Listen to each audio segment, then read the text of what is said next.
What is the first question that is asked when a child is born? Is it a boy or a girl? And from that accident of anatomy, each of us is set on one path or another. We are taught how to dress and how to sit and how to stand and how to eat and how to walk and how to speak or how to listen. Before any of us has a chance to make our mark on the world by the work of our hands or the keenness of our minds or the fullness of our hearts, we are judged by what's between our legs, a part of us most people never see. If we grow up and do not perform as our gender is expected to perform, we can get into a lot of trouble. Like our heroine in a story called The Girl Who Became a Boy. This motif is found in Albania, Afghanistan, Armenia, Chile, Finland, France, Greece, Italy, India, Pakistan, and counting. Once there was and was not a woman who gave birth to a child in the weeks following her husband's sudden death from a fever. She gave birth to a daughter, but she raised a son, because in that time and that place, both of them would have more freedom if there was a man in the house, even an infant. And the widow's child was a good boy. He grew to be a good man. Like the others, he was a herder of horses. And when his work was done, at the end of the day, he would stand in the village square by the fountain and talk with the other men, or chat at the gates of the city.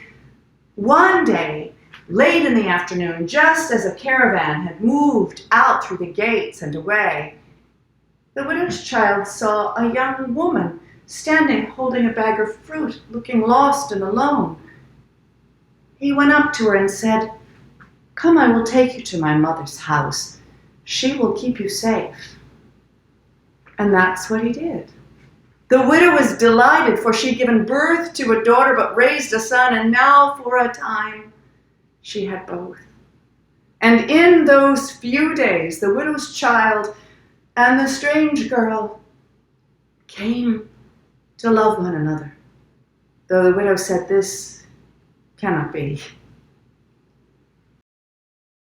The father's voice is often missing in folk and fairy tales, but in all of the versions of The Girl Who Became a Boy, the father or the father-in-law play a very important role, sometimes humorous, but oftentimes menacing. In the Chilean version of the story, Florinda is our heroine, and she is driven from her home by her father's incestuous advances after the death of her mother. She dresses herself as a boy and calls herself the little fool of the cross, which had been her nickname as a child, for she was so devoted to the crucifix that hung on the wall above her bed. Florinda ventured into the world, and there she met a king who began to take her in his favor and, in fact, married her to his daughter. And when the secret about the little fool of the cross was discovered by his wife, the king's daughter said, "Ah, we shall be like two peas in a pod, two doves in a cote." And so they were happy together. As I studied transgender and non-heteronormative folk tales, I also came across the writing of sociobiologist Ruth Hubbard.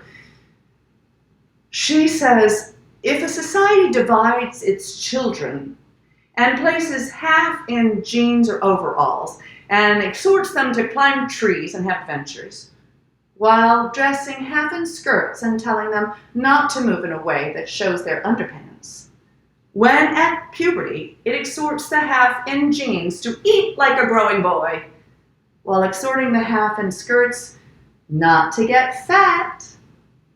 If the half in jeans trots about in boots or sneakers, and the half in skirts totters about on high heels, then these two groups will differ socially as well as biologically.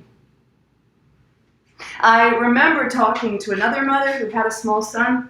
She told me that he wanted to be the pink Power Ranger for the school's Halloween parade. And so she spoke to his kindergarten teacher, who gathered all the kids together and explained that he knew a little girl who had been teased because she wanted to be a cowboy for Halloween. Was that right? He asked.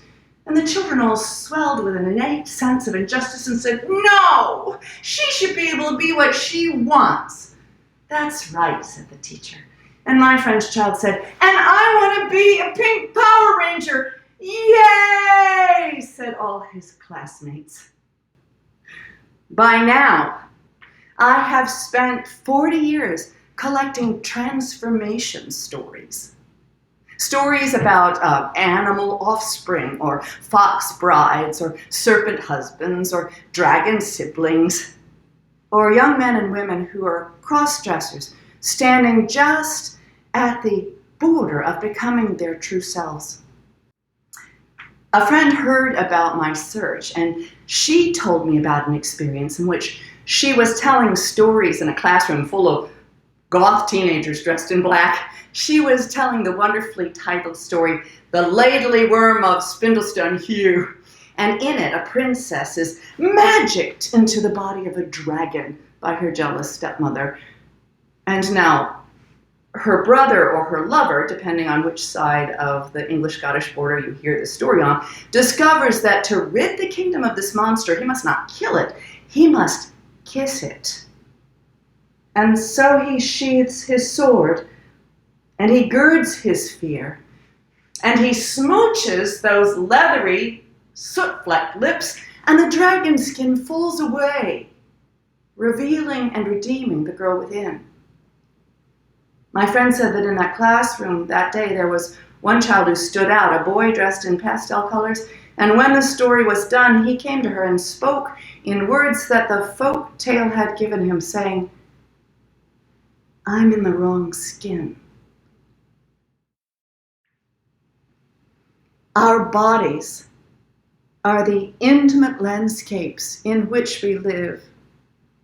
At our birth, our culture begins to embroider its stories upon that landscape, teaching us how to be human in the way that culture knows how. The stories we find for ourselves may support or refute the rules that we've been given. Playwright Eve Ensler says, our body is the only country, the only city, the only every we will ever know. I wonder what we will tell the young people in our lives about the intimate landscapes of their minds and their bodies as they stand just at the border of becoming their true selves. Wonder with me, if you will.